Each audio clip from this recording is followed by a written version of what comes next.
Membuat soal baru.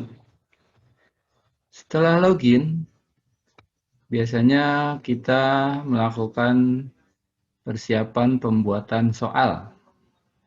Nah, untuk membuat soal baru, kita memilih menu paling atas, yaitu buat soal baru.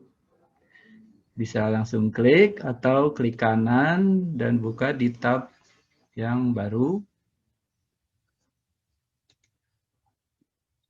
Atau bisa juga diklik langsung.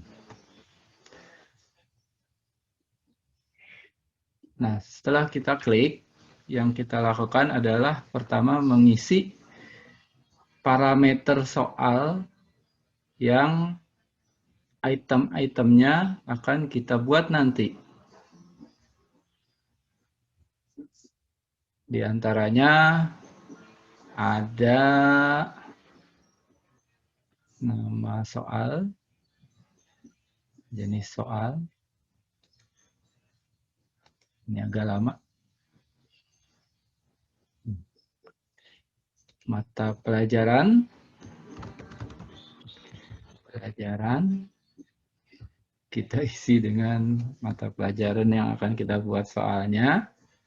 Kemudian ini status, kita isi dengan guru, lalu jenis. Nah, ini misalnya untuk latihan, tapi bisa isi dengan yang lain. Kemudian keterangan tambahan, ini boleh dibuat apa saja jika dibutuhkan. Kemudian jumlah soal yang akan diinput. Misalnya kita tulis 10 ya. 5 aja deh. Nah, berapa yang disajikan? Kita bisa memasukkan soal lebih banyak dari yang disajikan. Nanti pada saat soal itu dikerjakan siswa, itu yang dikerjakan hanya 5. Dan kalau diisi secara acak, itu soalnya akan berbeda-beda di setiap siswa. Bisa juga kita mengisi sama ya, tapi soalnya hanya diputar-putar saja. Kalau jumlah soal yang diinput dan disajikan sama. Lalu waktu, jangan lupa. Saya sering lupa. Jadi pas anak mulai membuka langsung selesai. Kita kasih waktu katakanlah 10 menit. Nah, jenis soal itu kita pilih yang pilihan ganda dengan 4 opsi. Kemudian penyajian acak.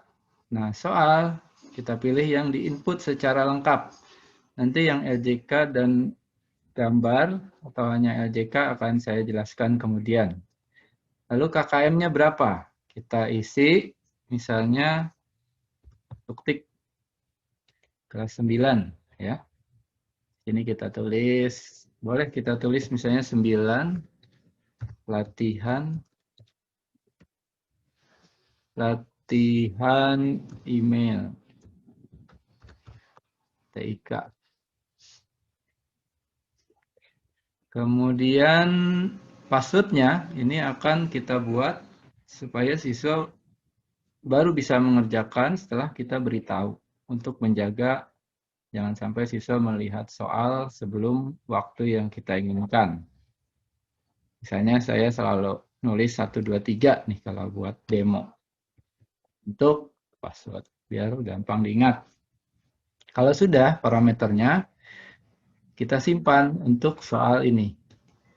Nah, soal yang kita buat itu akan memiliki nama soal underscore, lalu nomor. Nah, saya memperoleh soal ini dengan nomor 113. Ini yang mungkin perlu kita ingat.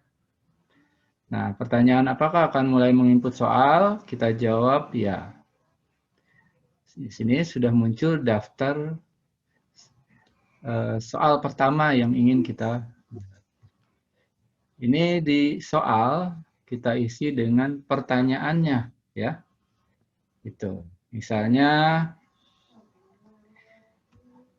subjek pada email diisi dengan